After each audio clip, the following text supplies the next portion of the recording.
Hi everyone, thank you so much for joining me in what is our very first episode of this podcast. My name is Krystal, and you may already recognize me from the wonderful interviews that I release over on the Kitsune Network's YouTube channel. Joining me today as my wonderful co-host is my lovely assistant who makes sure that all of our interviews over at the Kitsune Network are 100% error-free, is Tanya. Hi Tanya, how you doing today? I'm doing great, Krystal. Crazy year. Very, very crazy year. But I've been great. Yes, it's been such a crazy year. We're only halfway through, though. It's barely July. And speaking of July, you know what else happened in July? Anime Expo 2023. That's right, Tanya. Yeah, Anime Expo 2023. It's always held in summer, which sucks so much.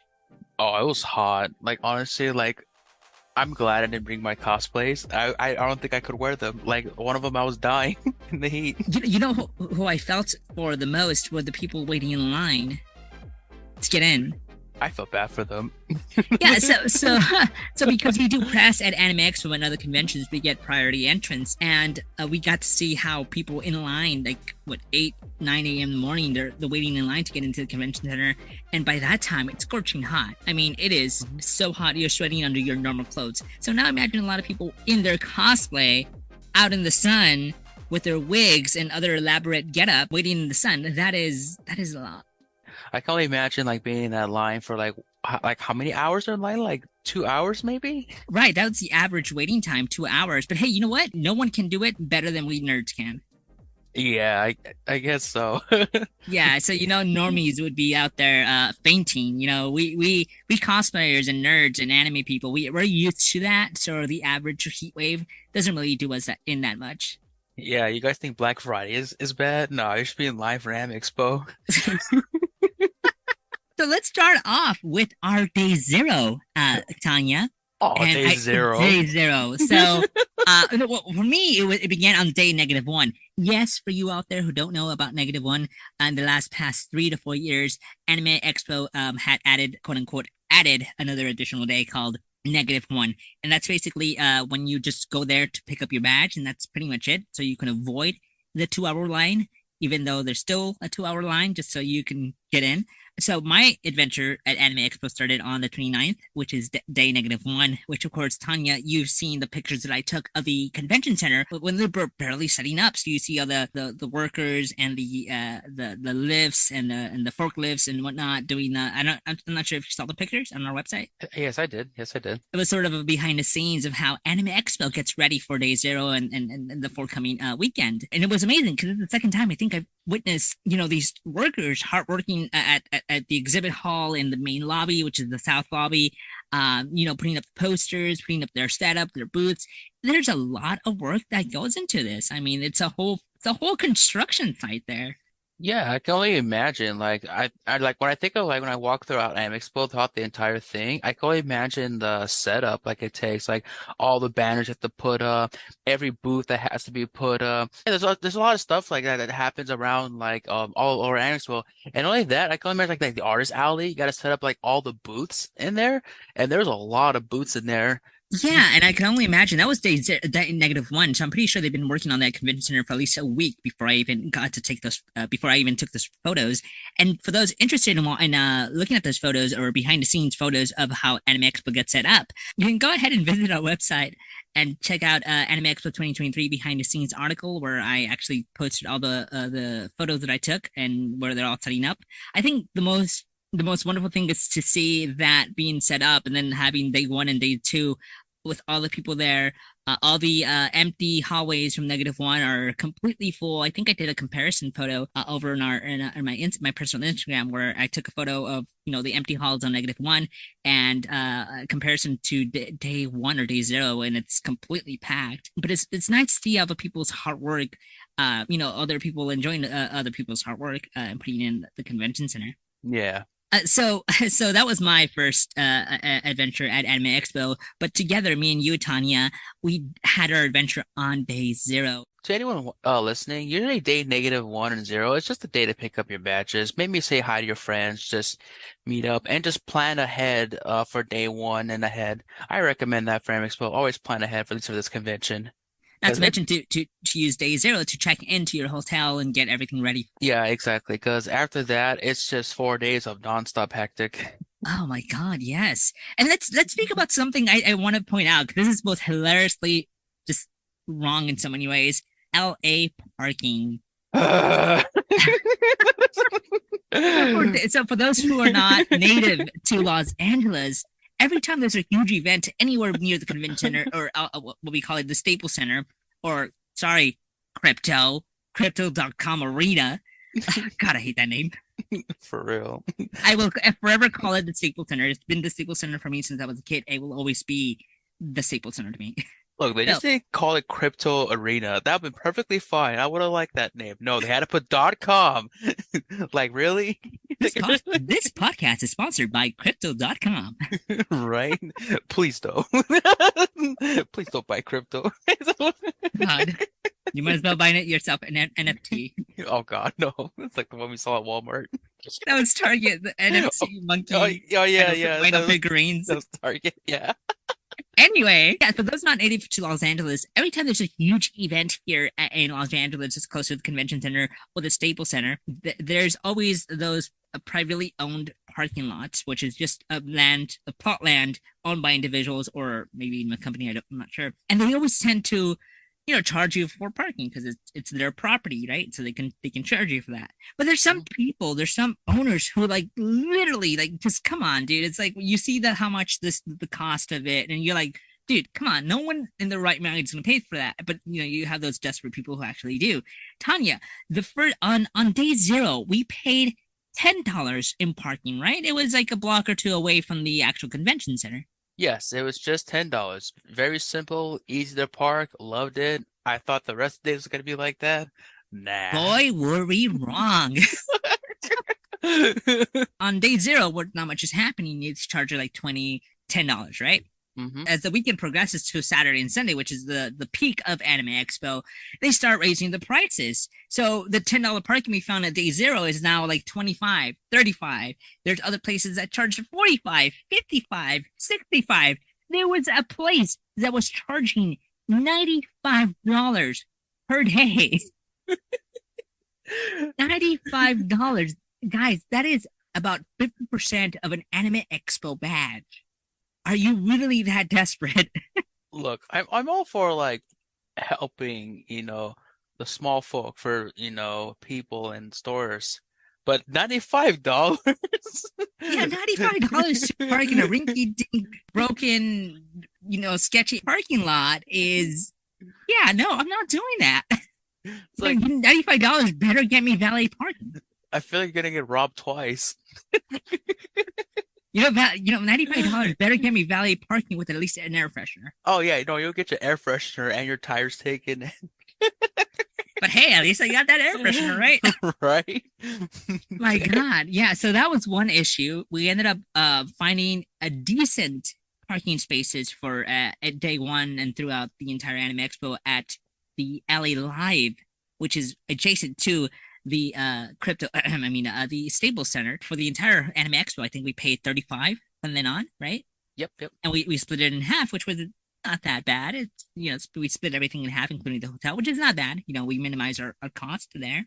So also there, Tanya, I don't know if you noticed, people were selling Anime Expo badges right there on the street. Right? It's like, here's an Anime Expo badge. I got it for sale. And I'm thinking, I thought they were sold out. Yeah, well, they were like the 40 badges. And you have these people selling these. It's sketchy ass people, by the way. You have these and they're really sketchy because you're thinking. So for those who don't know, Anime Expo badges nowadays are, those what do you call RFID badges where you have to tap in so you can verify your badge is legit. So those badges are tied to email addresses. Whoever buys those Anime Expo badges, they have to include an email. And with that email, they can get that badge replaced if it's lost. They can get that badge void if it's stolen or robbed. People may buy badges from these sketchy individuals, but you don't know if these badges have been voided already. You know what I mean? Yeah. So, I mean, and these people are supposedly selling it for like $180 for a 48 badge, which is, it sounds too good to believe because a 48 badge is actually 150 something. So $80 for a 48 badge is not that bad. But I mean, again, it's too good to be true. And it is. Oftentimes it is. And I remember talking to one of these individuals because I was curious. I'm like, how do you guys obtain these? So I was talking to one of these individuals. Tanya, this is the part where you actually walked out without me because you did not notice. You just completely just left me there with this random stranger. Oh, my bad about that. Sometimes you're just focused and you forget your friend is no, I messed up. Okay, anyway, go on. So anyway, that's after I was left alone with this sketchy individual who could have just kidnapped me.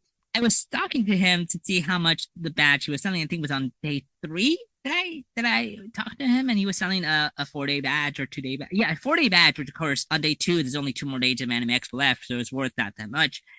And he was literally haggling, like bargaining. Okay, so how much do you think it's worth? And I'm like, well, the Anime Expo badge are 150, $60.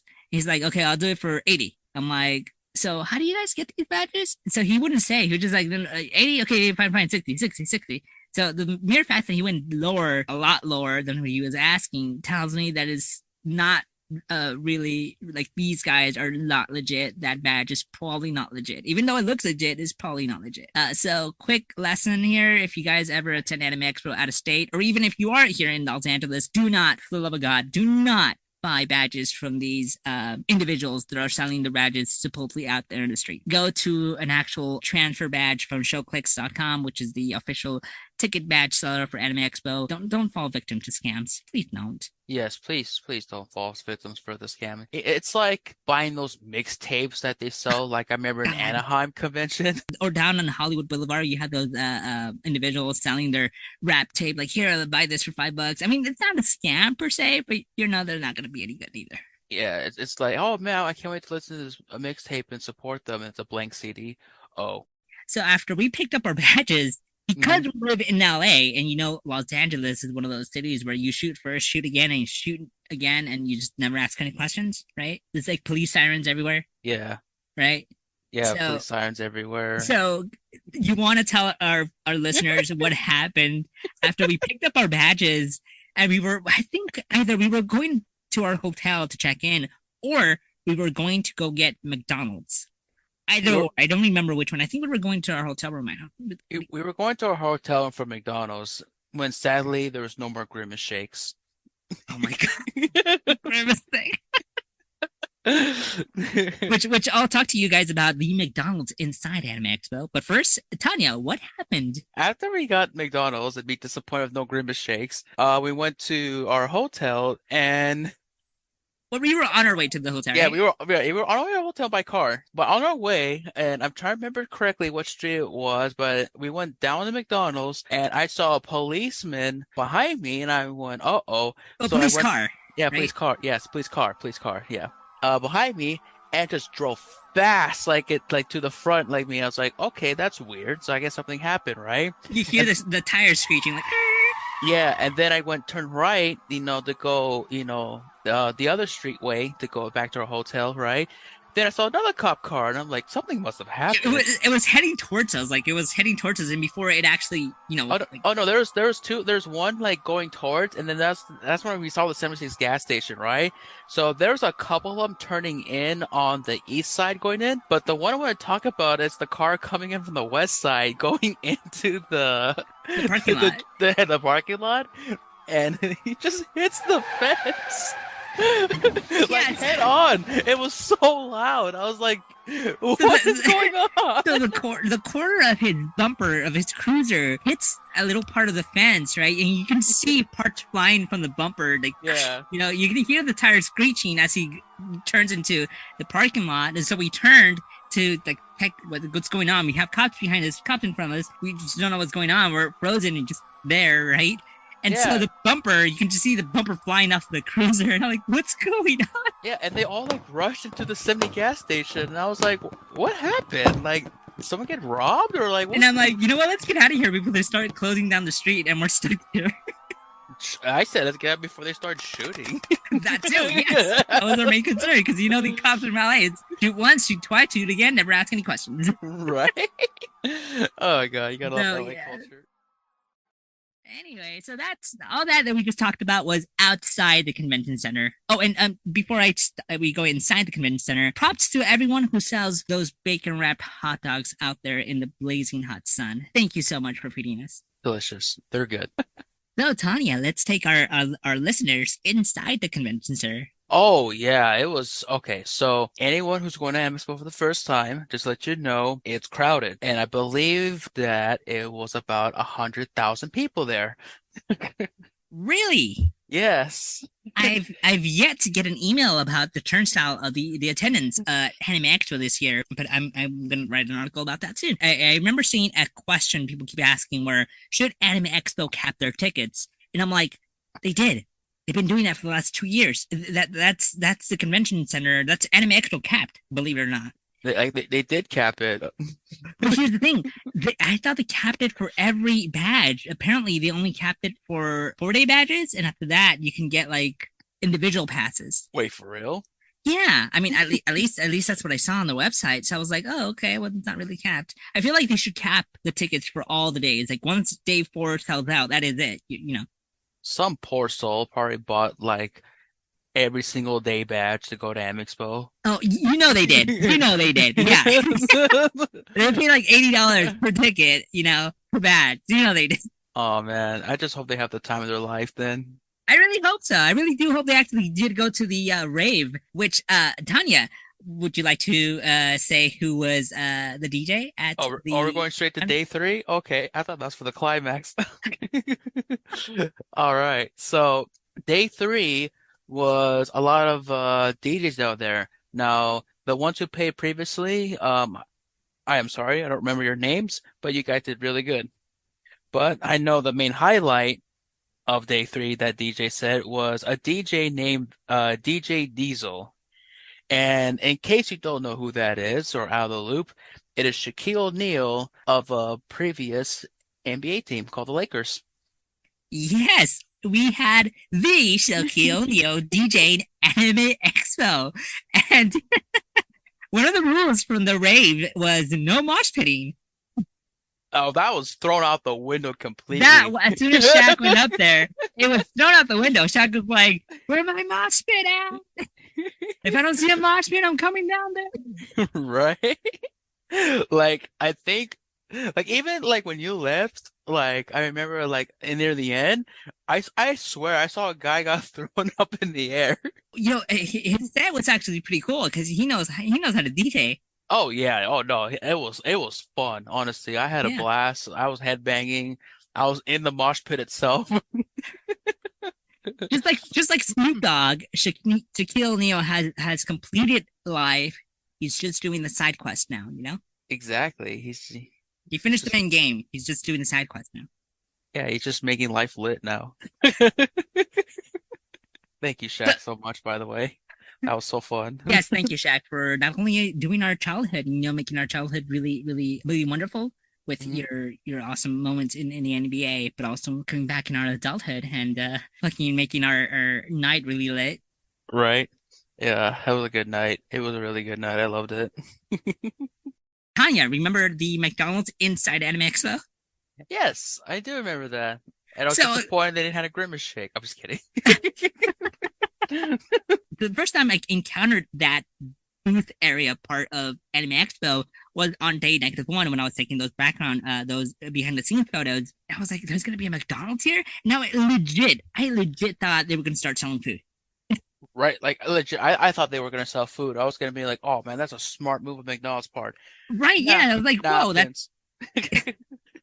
So, yeah, I know. To my disappointment, they weren't selling any food. The booth, it was a collaboration between McDonald's and a company called Webtoons, which if you haven't heard about them, it's basically like Audible, but like instead of releasing audiobooks, they released individually drawn artist comic books. Some of them have gone viral and have actually done like a hard copy published comic out of that. I guess when I spoke to one of the representatives of that booth, they were saying that McDonald's has a history of appearing in these comics. Like a lot of artists draw McDonald's as a background because of licensing issues. Just like in anime, they can't put McDonald's, so they put like McDonald's or some other form of variation of parody of McDonald's. And so they did this booth. McDonald's teamed up with Webtoons to kind of say like, hey, yeah, it's okay for you to, put McDonald's as your background. We don't mind. So yeah, that was the partnership. And that's why they did the booth. And I remember on day 3, I went there again for the, just for fun, just in giggles again. And I asked him, "Yeah, can I have a Big Mac, please?" And so one of the workers, I guess, they were sick and tired of people asking them whether or not they sell food. So they went on the speakerphone on the speakerphone thingy and said, "We do not sell food." Once again, people, we are not selling food. And then people still go up and ask her. Yeah, yeah. But it was a pretty fun booth because you got a really fun pin. I got a McDonald's fry pin Mhm. alongside a poster, so that was pretty good. It was a nice booth. Tanya, what do you remember from Anime Expo? Our great merch. Yes, Uh, for the first time we did sold some of the Kitsune Network's merch that it's still pending. Some of our merch is still pending. I've yet to open our store. If you guys are curious about that, you just go to our website at www.thekitsunenetwork.net. And if you go to the shop section, you'll see that there's a page that says this page does not exist yet, which will be showcasing some of the products that we've made, which are acrylic keychains. So I'm really excited about that. I am too. And then thank you to my friends who helped Krystal out by buying keychains.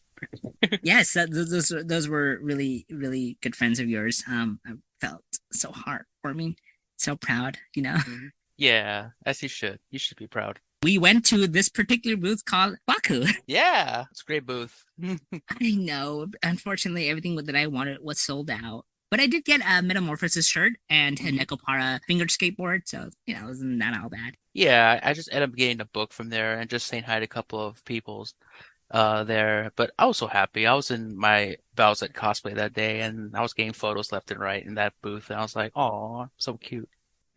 Speaking of meeting up with people, so ever since I had an interview with Kylie McNeil, who is the star of Belle of Mamoto Hosoda's Belle, we've been in communication a lot. And so come Anime Expo 2023 this year, we were like, oh my god, hey, let's meet up. I'm going to Anime Expo for a small panel. Let's meet up. We had previously planned to have meet up at one of her concerts here in LA. Unfortunately, that concert got rescheduled, so we were like bummed out because we couldn't meet then. But a month later we got the honor of meeting each other at Anime Expo, and Tanya, you were there when we met Kylie McNeil, You guys were like, oh my God, yeah, we were both like, oh my god, we got to meet. Like once the panel ended, a lot of people wanted to approach Kylie, and there I am, just kind of like, she was so excited to see me, and I'm so excited to see her because just for those who don't know, when we did the interview via Zoom. She was in New York and I was here in LA, so we did the interview via Zoom. So we had not physically met each other. So when we first met each other then at Anime Expo, we just like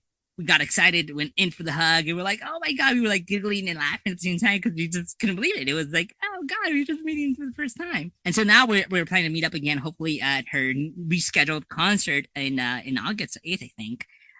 So yeah, that was very excited. And the next day, funny enough, I actually got to meet Paul Castor Jr., who is the second half of Belle, which is he voiced Dragon in that movie.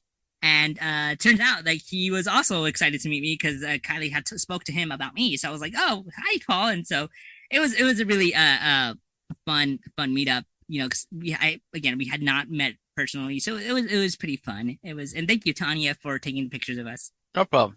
That's what I'm here for. Take lots and lots and lots of pictures.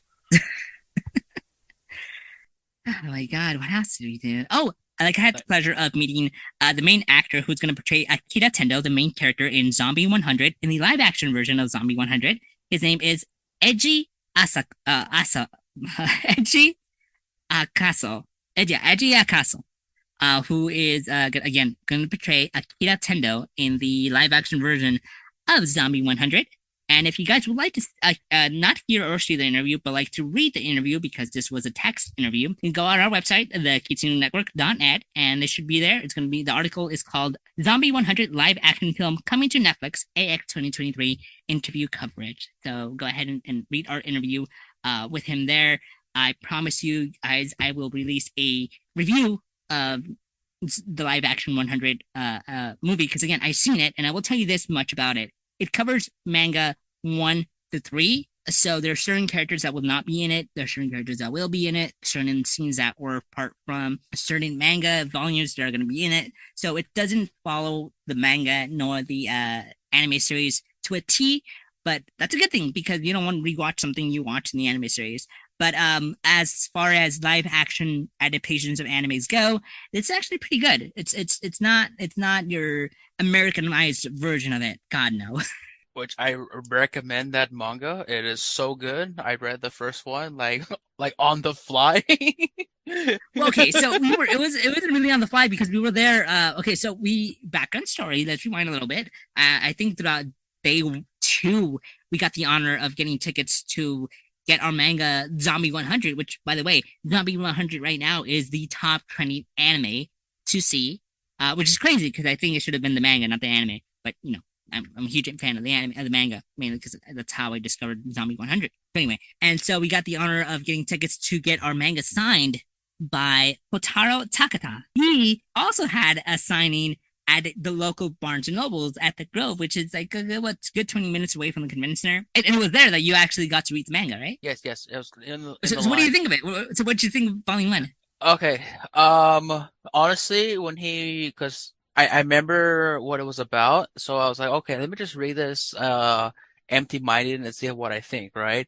And when I read it, I was like, okay, that first chapter got me hooked, and I think that's like honestly one of the best ways to introduce zombies is just kind of introduce the world from the main character's perspective. And I loved it so much because the main character has such a terrible job that he was so happy a zombie apocalypse happened. And that just made me like laugh. Like, oh, this is a great chapter. I already love this manga. Right. What surprises me about this series in general is that this manga was published like a year or two ago, right? And so all of a sudden you have an influx of merchandise and the anime coming out, so the anime is out already, and usually it takes about a year or two before a live action version of it is produced. But this one, I feel like it just came back to back because the manga is barely exploding here in the US. And now we have the anime series trending, right? And then in less than a month, the live action version is premiering on Netflix on August 3rd. So yeah, and I feel like it's coming down. It's coming so fast. Yeah. Honestly, I love it. I'm glad for them and anyone behind Zom 100. They get this spotlight.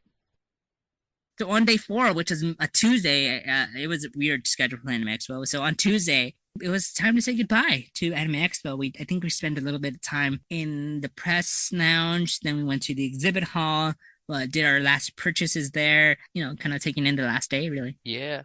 Yeah, getting the freebies that we were getting, all the good free stuff that around it. So anyone who attends an Anime Expo, they always give off free stuff. Just take some. It's fun. Pro tip for Anime Expo: if you plan to buy something, I suggest you do it on the last day, because on the last day, the vendors, they don't want to take everything back to wherever they shipped from because of cost. They want to rather sell it. They want to cut off the losses and just sell it. So a lot of vendors will offer you 20% off, 30% off, even 40% off in some of their or bundle deals, right? So I highly suggest you buy things. You wait, save your money till the last day, because the last day will probably gain you more offers, unless it's something, of course, that's like extremely limited, and then people are it's gonna sell out like on the first day, unless it's some kind of specialty item. Any other item will probably be on sale on the last day. So yeah, I highly suggest you buy things on the last day.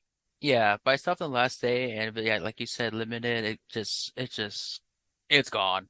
Like, I wanted a figure of some sort, and I remember it was just sold out day 1, and I was like, what? So yeah. Yeah.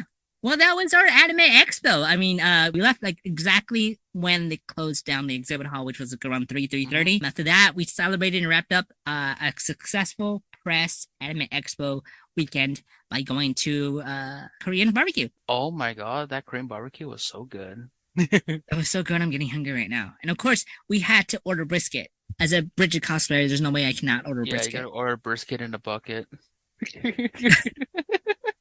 This Anime Expo was very, very fun, and looking forward to AX Chibi. Yes, I look forward to AX Chibi and actually more Anime Expos in the future, because I think they nailed it down to make it actually fun for everyone. Yeah, aside from probably capping more of the tickets, yeah, it was pretty fun. Anime Expo's Chibi, or AX Chibi as it's known, is a spin-off convention of the Anime Expo, which just deals with outside events, small outside events, and exhibit hall. That's all Anime Expo Chibi is. Just exhibit hall and a few little events outside in the convention center. But other than that, it's pretty small con for Anime Expo Chibi, which will be held, I think, in November this year at the Ontario Convention Center, if I'm wrong. This is on November 11th to 12th on 2023. It's a 2-day event. At the, where? Ontario Convention Center. Where there you guys go. Brought to you by Anime Expo Chibi. Yeah. All right, so I guess we know what we're doing on November. This concludes this episode where we spoke about our experience at Anime Expo 2023. Tanya, anything else you want to say? Any final messages for our awesome listeners out there? For awesome listeners, thank you for supporting us as always, and continue to support us on kitsunenetwork.net. And thank you for having me on the podcast. There's more awesome stuff on our YouTube channel coming your way. But again, you guys, like Tanya said, thank you so much for the continued support. And I love you guys so much. And if you're still listening to this awesome episode, you're one of the awesome people who are supporting us. Thank you so much, you guys. We will have another podcast episode coming for you soon, hopefully dealing with transgender characters in video games or in anime series, which again, we'll be speaking about Biscuit and Poison and so many other characters that we've compiled here. So yeah, I got the list. You'll be in for a surprise. Awesome. So you guys make sure to tune in next time for all that. And we'll catch you guys later. Bye everyone. Bye.